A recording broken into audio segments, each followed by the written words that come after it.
Recording start करूं। अस्सलाम वालेकुम, मेरा नाम रहील नवाज है और forex.com में खुशामदीद करता हूं आप सबको हमारी आवाज और स्क्रीन क्लियर नजर आ रही है। जैसे ही कोई प्रॉब्लम फील करें चैट बॉक्स में एंटर करें।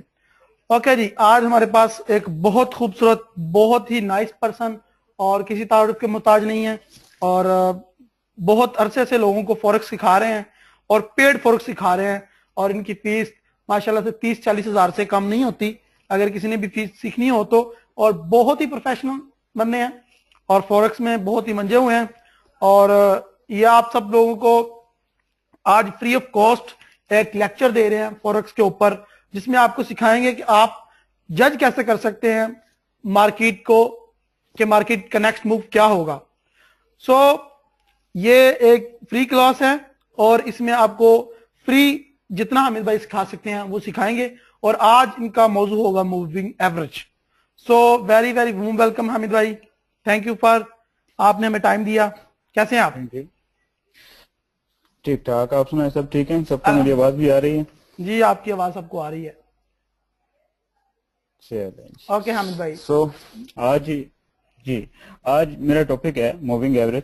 ठीक है, मूविंग एवरेज के मुतालिक मैं आपको गाइड करूंगा कि मूविंग एवरेज से किस तरह हम जो है ना एंट्री को ढूंढ सकते हैं और किस तरह हम गलत एंट्री से भी बच सकते हैं। ओके ठीक है, तो शुरू करते हैं। मूविंग एवरेज यार जो होता है ना, ये मूविंग एवरेज हमें बायर्स और सेलर्स के ना प्रेशर का बताता है, जिसके जरिए हमें पता लग जाता है कि हमें एंट्री कौन सी करनी है और कौन सी नहीं करनी, कब करनी है कब नहीं करनी। ये चीजें जो है ना मूविंग एवरेज से काफी हद तक पता लग जाती हैं। तो वैसे तो मेरा मोस्ट फेवरेट इंडिकेटर अगर मैं यूज करूंगी तो मेरा मूविंग एवरेज इंडिकेटर जो है ना मोस्ट फेवरेट होता है। तो शुरू करते हैं। सबसे पहले तो मैं जो है ना मूविंग एवरेज यूज करता हूँ 30 का। ठीक है, ये 30 का एक मूविंग एवरेज है। अच्छा, मूविंग एवरेज को यूज करने का तरीका क्या होता है? सही है, मूविंग एवरेज को मैं एक एग्जांपल यूज देता हूँ कि जस्ट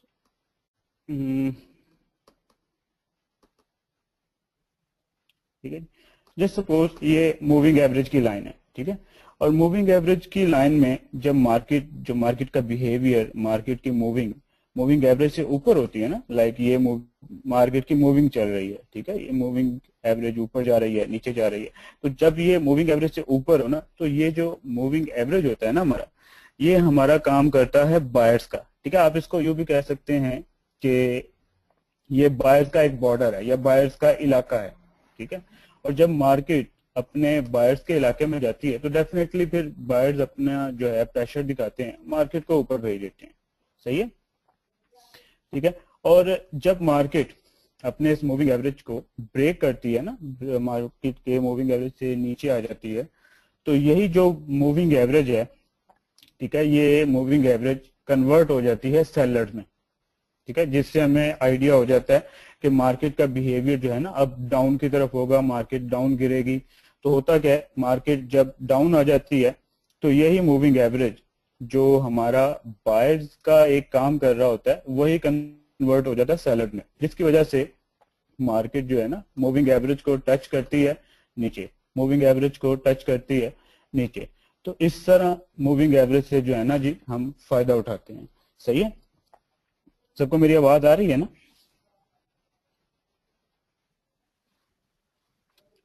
सही आवाज आ रही है और मैंने म्यूट किया हुआ है ताकि शोर ना जाए मेरी तरफ से आपको। And please go at. चलें, ठीक है। अब बात यह है जी कि सबसे पहला जो एक मूविंग एवरेज मैं यूज करता हूँ, मार्केट बिहेव क्या करती है, मार्केट मूविंग एवरेज को टच करती है ऊपर, वो इस तरह के, फॉर एग्जांपल यहाँ पर मेरे पास एक ऐप थी, जस्ट सपोज,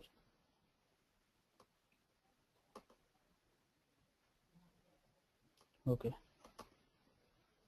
ठीक है जी, ओके, ये आप यहाँ पर देख रहे हैं मूविंग एवरेज को मार्केट ने यहाँ से ऊपर की तरफ जो है ना ब्रेक कर दिए। ठीक है, अब ये जो मूविंग एवरेज है ये हमारी कन्वर्ट हो गई है बायर्स में, क्योंकि मार्केट का जो बिहेव है वो मूविंग एवरेज को ब्रेक कर चुका है, मूविंग एवरेज के ऊपर आ चुका है, इससे प्रेशर पता लगता है ना। तो यहाँ पर देखें, जैसे मैंने बताया कि जब वो अपने बॉर्डर पे पहुंचती है तो मूविंग एवरेज को टच करेगी ऊपर। ठीक है, मूविंग एवरेज को टच करेगी ऊपर, ठीक है। उसके बाद यहां से इसने इसको ब्रेक कर दिया ना, तो यही लाइन कन्वर्ट हो गई सेलर में, ठीक है। और उसके बाद मार्केट ने बिहेव क्या किया, मूविंग एवरेज को टच किया नीचे, सही है। उसके बाद फिर इसने इसको ब्रेक किया, ठीक है। यही लाइन बायर्स में कन्वर्ट हो गई ऊपर, ठीक है। नीचे आई, टच किया, ऊपर, नीचे आई, टच किया, और ये ऊपर, सही है। तो इस तरह जो है ना मार्केट मूविंग एवरेज से हम फायदा उठाते हैं। लेकिन इसका एक तरीका होता है, एक एंट्री लेने का जो बिहेवियर होता है कि हमें कहाँ पर एंट्री लेनी है ताकि हमें जो है ना लॉस ना हो। तो उसका तरीकाकार ये होता है कि अब फॉर एग्जांपल वही एग्जांपल मैं दे रहा हूँ कि मार्केट जो है अपने मूविंग एवरेज से ऊपर है, मूविंग एवरेज की तरफ बिहेव कर रही है, मूव कर रही है। तो जब मार्केट मूविंग एवरेज के पास आ रही हो तो पहला हमारा रूल यही होगा, हमारा व्यू पॉइंट ऑफ व्यू यही होगा कि मार्केट मूविंग एवरेज को टच करके ऊपर की तरफ जाएगी, ठीक है। तो ऊपर की तरफ तो जाएगी, लेकिन ये है कि कैसे पता लगेगा कि इसने टच करके ऊपर जाना भी है या हमें सिर्फ क्या कहते हैं स्टॉप लॉस देने आई है। तो उसका तरीकाकार ये है कि मार्केट जब मूविंग एवरेज के पास आ रही हो तो मूविंग एवरेज के पास आते आते कोई भी कैंडल, आपको पता है सबसे पहले तो मूविंग एवरेज को कोई ना कोई टच करती ही करती है, ठीक है। फॉर एग्जांपल यहाँ पर सबसे पहले इस कैंडल ने मूविंग एवरेज को टच किया, ठीक है। तो जब मूविंग एवरेज को कोई भी कैंडल टच करती है, क्लोज होने की बात कर रहा हूँ, सिर्फ वर्किंग में नहीं, जब कोई भी कैंडल पहली टच करके क्लोज हो जाए तो आपने देखना ये है तो उसकी बॉडी जो है मूविंग एवरेज से ऊपर ब्रेक होनी चाहिए, ठीक है। नीचे ब्रेक नहीं होनी चाहिए, फिर वो ब्रेकआउट की कैंडल हो जाती है। ब्रेकआउट की कैंडल ब्रेकआउट की कैंडल वो उसे कहते हैं जब मार्केट बायर्स को सेलर्स में कन्वर्ट कर देती है और सेलर्स को बायर्स में कन्वर्ट कर देती है, ठीक है। तो उसके लिए आपने पहला रूल ये याद रखना है कि जब मार्केट नीचे मूविंग एवरेज के पास आ रही हो तो सबसे पहली कैंडल जो टच करके कंप्लीट हो जाए उसकी बॉडी ऊपर होनी चाहिए। अब वो बेरिश में हो या बुलिश में हो ये जरूरी नहीं है, बस उसकी बॉडी जो है वो ऊपर की तरफ जो है ना क्लोज होनी चाहिए, ठीक है। पहला रूल पूरा हो गया। दूसरा रूल इसका ये होता है कि ये जो टच करने वाली कैंडल है इसके साथ वाली कैंडल का आपने वेट करना है और वही कैंडल होगी जो हमें बताएगी कि हमने एंट्री करनी है या नहीं करनी। उसी से हमारी एंट्री जो है ये समझ लें कि तकरीबन 90% तक जो है वो ठीक लगती है। वो किस तरह कि पहली कैंडल को, ये जो है पहली कैंडल मूविंग एवरेज को टच करने वाली, उसकी बॉडी मूविंग एवरेज से ऊपर होनी चाहिए। दूसरी बॉडी उसकी जो कैंडल निकले वो भी बॉडी ऊपर होनी चाहिए और दूसरा सॉरी मैंने बॉडी आपको जो है वो इंटरप्ट किया। ग्रीन में होनी चाहिए, वो बुलिश कैंडल होनी चाहिए। हामिद भाई, आपका जो कर्सर है वो स्क्रीन से बाहर चला गया है। जी जी, वो लोगों को आपका माउस नजर नहीं आ रहा। से बाहर चला गया, हाँ जी, यहाँ पर तो आना चाहिए। हाँ अभी नजर आ रहा है, लेकिन वो आपने जो लास्ट लाइन ड्रॉ की है ना ऊपर, वो स्क्रीन से बाहर है। पता नहीं क्यों लोगों को वो लाइन नजर नहीं आ रही पूरी। एनीवे आप कंटिन्यू करें, अभी आपका माउस बिल्कुल ठीक नजर आ रहा है। लोगों को ऐसा लग रहा था कि स्क्रीन रुकी हुई है, लेकिन स्क्रीन बिल्कुल सही चल रही है। आपको वैसे वो सारी ड्राइंग भी सही नजर आ रही है, क्लियर? लास्ट वाली ड्राइंग मुझे नजर नहीं आ रही। लास्ट में जो ड्राइंग लास्ट वाली, चले मैं ऐसा करता हूँ, एक मिनट, मैं इसको जस्ट सपोज मैं इसको यहाँ पर ले आता हूँ, सेंटर में कर दें। हाँ ये ठीक है यहाँ पर? जी जी बिल्कुल, वेरी गुड। ओके ठीक है जी। ये मार्केट जो है मूविंग एवरेज को टच करने के लिए नीचे आ रही है, ठीक है। पहला आपने रूल ये याद रखना है कि मूविंग एवरेज अगर नीचे है ना तो मार्केट ऊपर जाएगी मूविंग एवरेज को टच करके, क्योंकि मूविंग एवरेज बायर्स का काम करेगी। ये चीज आपने याद रखनी है, ठीक है। उसके बाद जब मार्केट नीचे आ रही हो तो सबसे पहली कैंडल जो भी टच करे, ठीक है, इस तरह कोई भी कैंडल निकले वो टच करे, उसकी बॉडी बस ऊपर होनी चाहिए। वीक भले जितनी मर्जी नीचे चली जाए वो इश्यू नहीं है, और बॉडी भी बुलिश है बेरिश है वो भी जरूरी नहीं है, ठीक है। बस उसकी बॉडी ऊपर होनी चाहिए। उसके बाद सेकंड कैंडल जो भी निकले उसके दो रूल हैं। पहला ये कि उसकी बॉडी भी पहली बॉडी की तरह मूविंग एवरेज के ऊपर होनी चाहिए, और दूसरा बुलिश होनी चाहिए। बुलिश क्यों होनी चाहिए? क्योंकि हमारे पास ट्रेंड जो है ना वो बायर्स का है, ठीक है। मूविंग एवरेज काम करता है बायर्स के प्रेशर का, ना कि सेलर्स का, ठीक है, जब तक मार्केट इसके ऊपर है, ठीक है। अब उसके बाद हमें जो है सेकंड कैंडल जो हमें कंफर्म करती है कि एंट्री हमने करनी है या नहीं। अगर ये दोनों कैंडल हमारे रूल्स को पूरा करती हैं तब आप यहाँ पर एंट्री करते हैं, ठीक है, तो 90% तक आपके जो है ना चांसेस होते हैं कि आपकी एंट्री सही जगह पर लगेगी, ठीक है। लाइक यहाँ पर ये चीज देखें, ये मूविंग एवरेज को ब्रेक करके ये वापस आ रही है ये चीज, ठीक है। अब सबसे पहले जो है जी इसमें टच करने वाली कैंडल ये वाली है, ठीक है, मूविंग एवरेज को टच करने वाली कैंडल ये है, ठीक है। अब इसने टच करके बॉडी जो है ऊपर तोड़ दी, नीचे नहीं तोड़ी, सही है। उसके बाद हमें एक दूसरी बॉडी जो कंफर्मेशन की होती है, जिसने बताना होता है कि हमने एंट्री करनी है या नहीं, ठीक है, उसी के बाद ही एंट्री होती है। उससे पहले वो फिर जल्दी का जो है ना नतीजा वो नुकसान दे सकता है, ठीक है। अब ये जो दूसरी कैंडल है इसका हमें चाहिए था बुलिश चाहिए और उसकी बॉडी भी ऊपर चाहिए, तो इसने दोनों रूल जो है फॉलो कर लिए, इसकी बॉडी भी ऊपर है और ये बुलिश कैंडल भी है, ठीक है। तो ये वैसे तो इसका इस वक्त कैंडल्स का ब्लैक और व्हाइट जो है कलर है, व्हाइट वाला आप ये समझ लें कि बेरिश कैंडल है, ब्लैक वाली जो है वो बुलिश कैंडल है, ठीक है। इसने दोनों रूल यहाँ पर फॉलो किए और आप देख सकते हैं मार्केट थोड़ा सा ही डाउन आई है, लेकिन फिर उसी तरह मूविंग एवरेज ने बायर्स का काम किया और वो फिर बूम ऊपर, सही है। फिर यहाँ पर अगर आप देखें कि सबसे पहली कैंडल ये वाली है मूविंग एवरेज को टच करने वाली, सही है। इसके साथ वाली कैंडल हमें कंफर्मेशन की है कि हमने एंट्री करनी है, तो उसके लिए क्या तरीकाकार है, उसकी बॉडी ऊपर होनी चाहिए और वो बुलिश होनी चाहिए। ये दोनों रूल यहाँ पर फॉलो जो है ना हम कर सकते हैं, ये पूरे हो गए। यहाँ पर आपकी एंट्री और यहाँ पर आपका जो है ये आपका for example last high point पर भी टीपी होता है, तो टीपी आपके सामने इंशाल्लाह हिट हो जाएगा, जैसे यहाँ पर मार्केट ने बिहेव किया और वो ऊपर, ठीक है। इस चीज की आपको समझ आ रही है? जी सबको समझ आ रही है। स्क्रीन सबको नजर आ रही है? कुछ साइड पे तो नहीं चली सबको गई? नजर आ रही है हामिद भाई, स्क्रीन सबको नजर आ रही है। बस चलें, ठीक है, ठीक है। यहाँ पर ये मैं थोड़ा सा जूम इन कर रहा हूँ, सही है। ये पॉइंट जो है आपको वैसे क्लियर समझ आ गया ना कि किस तरह हमने।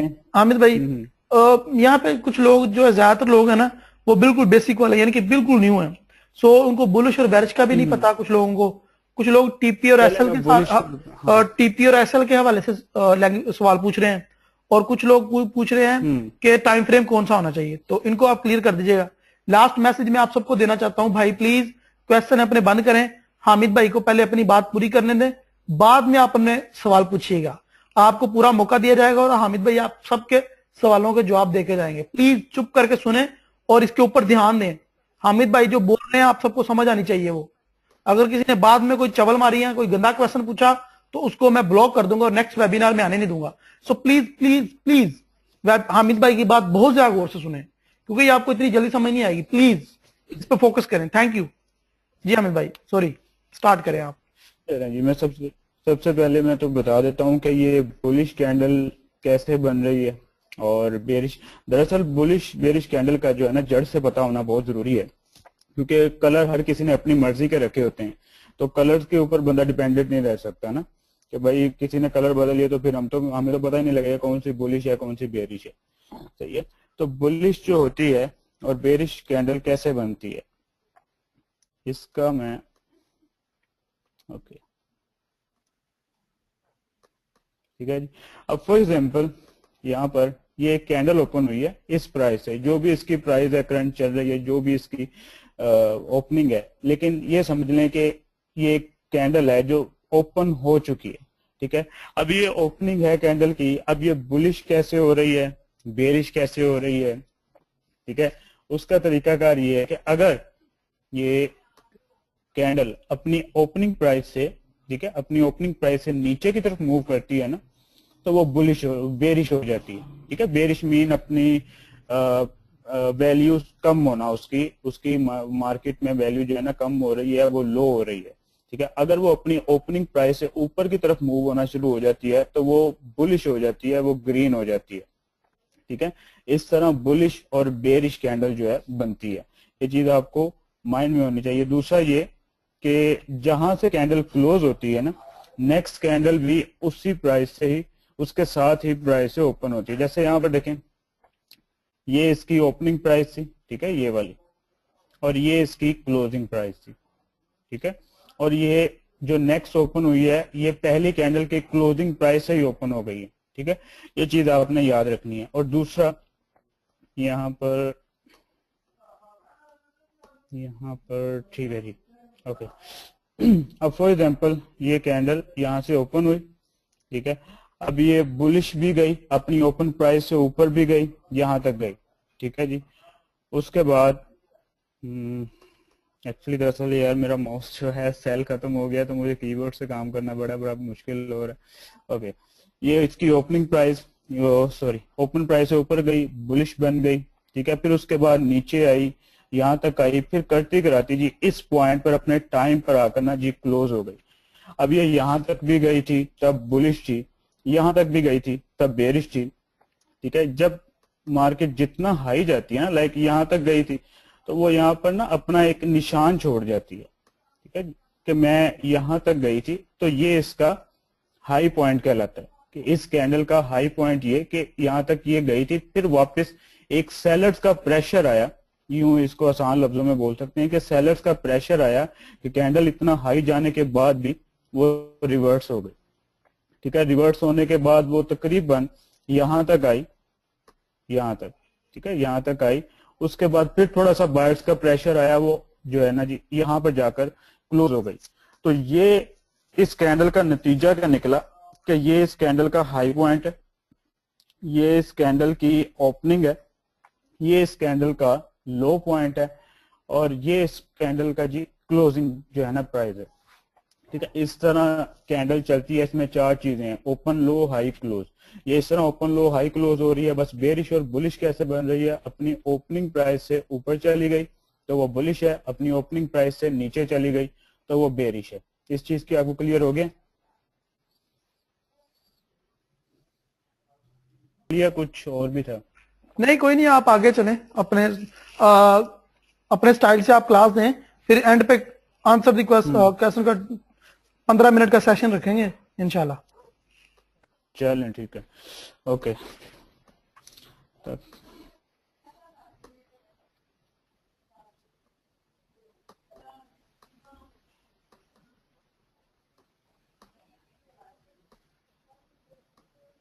ओके जी, अब मैं ये जो पॉइंट बताने की कोशिश कर रहा था, ठीक है, होप सो आपको समझ आ जाए।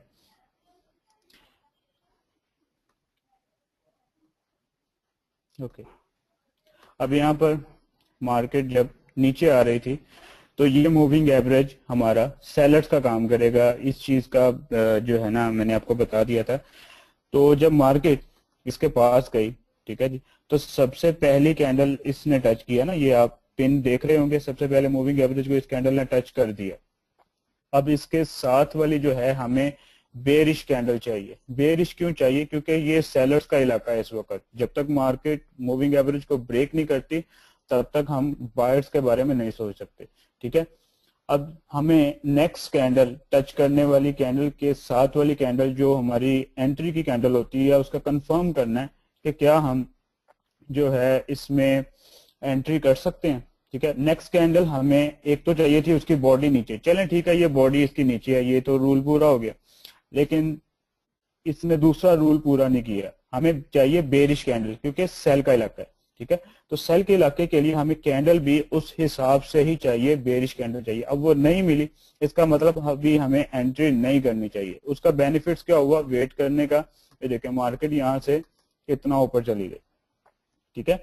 उसके बाद ये नीचे आई, इसने इसको सेलर में कन्वर्ट किया। चले अगर आप इस पॉइंट से भी देखते हैं तो सबसे पहली कैंडल जो है इसको ये है टच करने वाली। उसके बाद वाली हमें चाहिए एक तो उसकी बॉडी मूविंग एवरेज से ऊपर और दूसरी उसकी बॉडी ग्रीन होनी चाहिए। यहाँ पर ग्रीन क्योंकि यहाँ पर बायर्स का इलाका है, यहाँ पर आपने एंट्री की। अगर आप अपने आखिरी हाई पॉइंट पर भी टीपी रखते हैं तो भी अगर आप देखें तो क्लियर यहाँ पर आपको टीपी हिट टूटता हुआ नजर आ रहा है, सही है। इस तरह जो है आपने बुलिश और बेरिश कैंडल का इंतजार करना है क्योंकि एक ही ऐसी कैंडल है जो हमें कंफर्म बताती है कि हमें कहां पर एंट्री करनी है और कहां पर नहीं, ठीक है। उसके बाद यहाँ पर एक और मूविंग एवरेज मैं यूज करता हूं,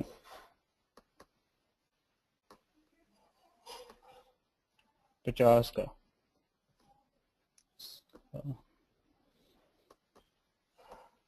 ओके, अब अगर आप 50 का मूविंग एवरेज देखें तो यहाँ पर ये देखें ना, अगर ये 30 वाला, ये जो छोटा 30 वाला मूविंग एवरेज था, मार्केट ने इसको ब्रेक कर दिया था, लेकिन 50 वाले को ब्रेक नहीं किया। सबसे पहली कैंडल, अगर मैं इस व्हाइट वाले को यहाँ से थोड़ी देर के लिए रिमूव करता हूँ, क्योंकि हर मूविंग एवरेज की अपनी अपनी एक वैल्यू होती है, हर मूविंग एवरेज अपना अपना एक किरदार अदा करता है, जिसकी वजह से ना स्पेशली मुझे तो मूविंग एवरेज पे काम कर करके ना इसकी काफी हद तक समझ आ गई कि एंट्री कहां पर करनी है, कहां पर नहीं करनी, ठीक है। 30 वाले को मूविंग एवरेज को इसने थोड़ा सा रिजेक्ट किया, थोड़ा सा ब्रेक किया, लेकिन 50 वाला कह रहा था कि अभी वो कहते हैं ना पिक्चर अभी बाकी है। ये बायर्स का काम कर रहा था, मार्केट नीचे आई, सबसे पहला जो है मूविंग एवरेज को इस रेड कैंडल ने टच किया, और देखें मूविंग एवरेज से कितना नीचे आई थी, यहां तक कैंडल जो है लो दे चुकी थी, लेकिन आखिरी कुछ मिनटों में या कुछ टाइम पहले वो ऊपर जाते जाते मूविंग एवरेज के बिल्कुल ऊपर जाके जो है ना क्लोज हो गई। अगर ब्रेकआउट देना होता, मार्केट में गिरना होता, तो इसने डेफिनेटली यहाँ से नीचे जो है ना ब्रेक हो जाना था, ठीक है, लेकिन वो ऊपर ब्रेक हुई, इसका मतलब यहाँ पर वाकई बायर्स का प्रेशर है, तभी मूविंग एवरेज से ऊपर ऊपर क्लोज हो गई, नीचे ब्रेक नहीं हो सकी। उसके बाद हमें अगर ये कैंडल देखें तो इसका देखें, कैंडल का यहाँ तक रेड थी, यहाँ तक लो था, तो आखिरी कुछ मिनटों में इतना बायर्स का प्रेशर आया कि उसने अपनी इस ओपनिंग प्राइस से, ये इसकी ओपनिंग प्राइस से, ओपनिंग प्राइस से इतना नीचे था, फिर भी अपनी ओपनिंग प्राइस से भी ऊपर जाके कैंडल जो है ना क्लोज हो गई।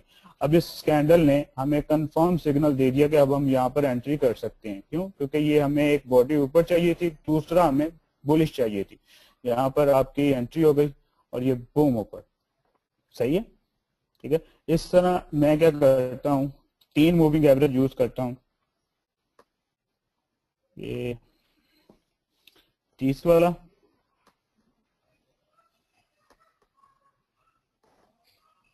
कलर आप अपनी मर्जी से रख लेना, फिलहाल तो मैं जो मेरे माइंड में आ रहा है वही रख रहा हूँ।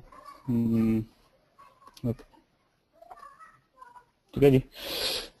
ये 3 मूविंग एवरेज मैं यूज करता हूँ, 30, 50 और 100। इससे क्या होता है कि मुझे जो है ना, अगर एक सिग्नल मूविंग एवरेज नहीं दे रहा ना तो दूसरा दे देता है, दूसरा नहीं दे रहा तो वो तीसरा दे देता है।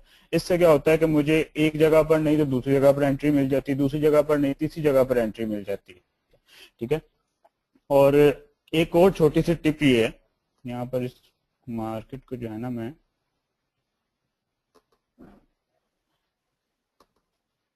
ओके ये कुछ ज्यादा ही पीछे हो गए।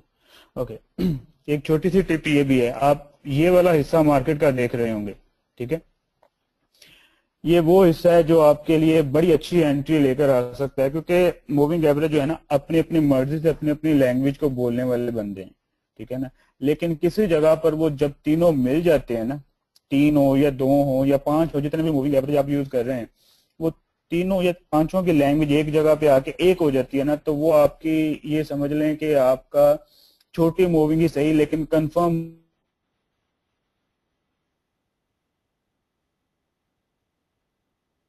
मैं यही हूँ, आप बोलें प्लीज। लेकिन अब वहां दब आई है आपकी। मेरा पीसी ओके तो मैंने बताया था, मैं आपको वो लगाया हुआ है, म्यूट पे लगाया हुआ है, तो आप प्लीज कंटिन्यू रखें। अच्छा, मैं बस यही बताने की कोशिश कर रहा हूँ कि ये जो पॉइंट ऑफ व्यू था ये आपको समझ आ गया मूविंग एवरेज का? जी क्या भाई, सबको समझ आ गया? अभी समझ आ गया? लोगों से पूछ लेते हैं। आदिल खान कह रहा है जी समझ आ गया है, रिजवान कह रहा है यस बहुत ही उम्दा, यस सर बहुत जबरदस्त। आसिफ रजा कह रहा है यस, उमर जमशेद, सईद इकबाल सब कह रहे हैं जी बहुत जबरदस्त, वंडरफुल। ठीक है जी, ये वो एक स्ट्रेटजी है जो मूविंग एवरेज को, जो मूविंग एवरेज का समझ लें असल इस्तेमाल यही है। बहुत से बंदे जो है ना मूविंग एवरेज को यूज करते हैं, लेकिन ज्यादातर लोग जो है ना मूविंग एवरेज को ना यूज करते हैं जब वो एक दूसरे को क्रॉस करते हैं, एक दूसरे को क्रॉस करते हैं, तब वो अगर नीचे की तरफ मार्केट क्रॉस हुई है तो वो सेलर का सोचने लग जाते हैं, ऊपर की तरफ क्रॉस हुई तब बायर्स का।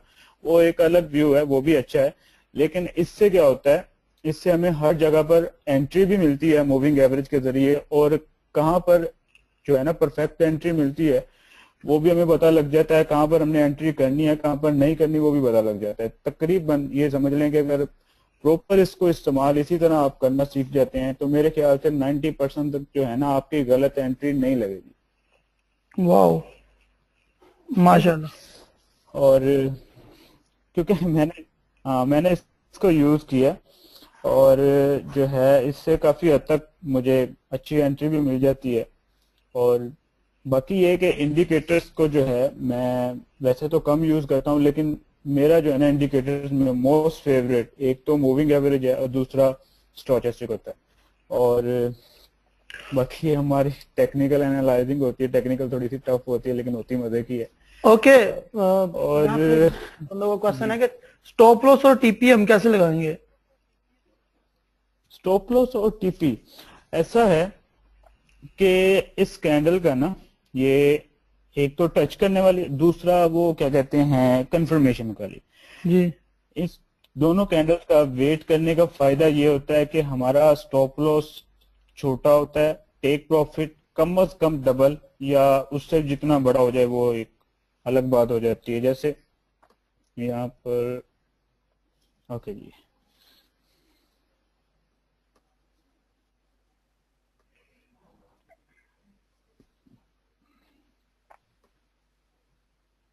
क्या सब लोगों को स्क्रीन नजर आ रही है?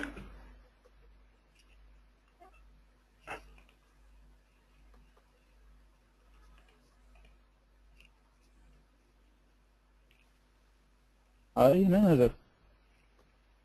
किसी ने कोई आंसर नहीं किया अभी तक। चले आप ज्वाइन, सबको नजर आ रही है जी। हामिद भाई की स्क्रीन नजर आ रही है ना आपको? अच्छा, वेरी गुड। ठीक है जी। अब बात यह है कि अब यहाँ पर फॉर एग्जांपल हमारी बाय की एंट्री बन रही है रूल्स के हिसाब से, पहली मूविंग एवरेज को कैंडल ने टच किया, उसके बाद दूसरी वाली हमें ग्रीन मिल गई, कंफर्मेशन की कैंडल हो गई। अब इस दोनों कैंडल्स का वेट करने का बेनिफिट ये है कि हमारा स्टॉप लॉस हमारे टेक प्रॉफिट से बहुत छोटा होता है। लाइक यहाँ पर अगर हमारी एंट्री बनती है इस पॉइंट पर, ठीक है जी, इस पॉइंट पर हमारी एंट्री हो गई, और अब इस कैंडल का वेट करने का मकसद ये है कि यहाँ से मार्केट ने डायरेक्ट जो है ना हमारे फेवर में ही आना है, हमारे ऑपोजिट नहीं जाना। अगर हमारे ऑपोजिट जाती है तो वो मार्केट की अपनी मर्जी हो जाती है, क्योंकि हमने अपने रूल्स के हिसाब से ही काम करना होता है। उसके बाद मार्केट थोड़ी सी अपनी मर्जी कर जाए तो वो अलग मैटर होता है, लेकिन वो रिकवरी भी देती है, ठीक है। अब यहाँ पर फॉर एग्जाम्पल हमारी जो है एंट्री है, हमें यहाँ पर कंफर्म है 90% से कंफर्म है कि अब यहाँ से मार्केट ऊपर है। जब हमें है ही कंफर्म तो फिर वहां पर स्टॉप लॉस बढ़ेगा तो तुक्की नहीं बनता ना। तो उससे क्या होता है कि अब यहाँ पर आपकी एंट्री है, अब ये जो जिस कैंडल का आपने वेट किया या उसके साथ वाली, उन दोनों कैंडल्स में से जिसका लॉस सबसे ज्यादा होगा ना, जैसे इस वाली का लॉस ज्यादा है तो यहाँ पर आपका जो है ना जी स्टॉप लॉस हो गया। और आखिरी हाई पॉइंट मार्केट का तकरीबन बन रहा है जी, ये वाला हाई पॉइंट बन रहा है ना, ठीक है जी, ये वाला हाई पॉइंट बन रहा है। अगर आप काउंट करें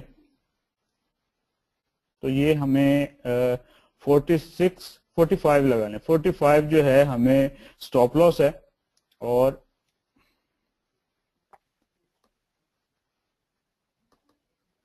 यहाँ पर आप टेक प्रॉफिट के पिप्स देख लें 100, ठीक है जी, 45 और 100 टेक प्रॉफिट हमारे जो है स्टॉप लॉस से बड़ा है, ठीक है। तो इस तरह जो है ना जी हमने एंट्री लगानी कि जब आप जहां पर आप इस तरह फॉलो करके एंट्री लगाते हैं तो उस कैंडल के जो टच करने वाली है या कंफर्मेशन वाली, दोनों में से जो सबसे लो वाला कैंडल गई हो ना लो पे, तो वहां पर आप स्टॉप लॉस लगा दें और उसके आगे जो आखिरी हाई पॉइंट आ रहा हो उस पर आप टेक प्रॉफिट लगा दें।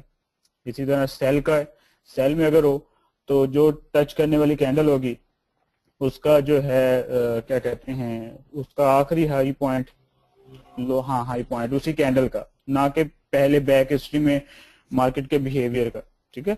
उस एक कैंडल का आखिरी हाई पॉइंट देकर आपने वहां पर स्टॉप लॉस लगा देना और मार्केट के बिहेवियर का आखिरी लो पॉइंट देकर उस पर टेक प्रॉफिट लगा देना, ठीक है जी। क्लियर हो गया? चलें ठीक है, ओके, अल्लाह हाफिज़। सो फ्रेंड्स, होप सो कि आप सबको मेरी आवाज़ आ रही होगी। ऐसा है कि राहिल भाई की तो आवाज़ नहीं आ रही, माइक का आई थिंक कोई प्रॉब्लम चल रहा है, और मेरी तरफ भी टाइम कुछ ज़्यादा हो गया, और क्वेश्चन भी मुझे किसी के नहीं मिल रहे, किसके हैं किसके नहीं। तो इंशाल्लाह फिर इजाज़त मांगते हैं, और बाकी जो भी आप राहिल भाई से बात कर लीजिएगा, इंशाल्लाह वो आपको गाइड कर देंगे। तो मेरी तरफ से सबको इजाज़त, और अपना ख्याल रखिएगा। अल्लाह हाफिज़।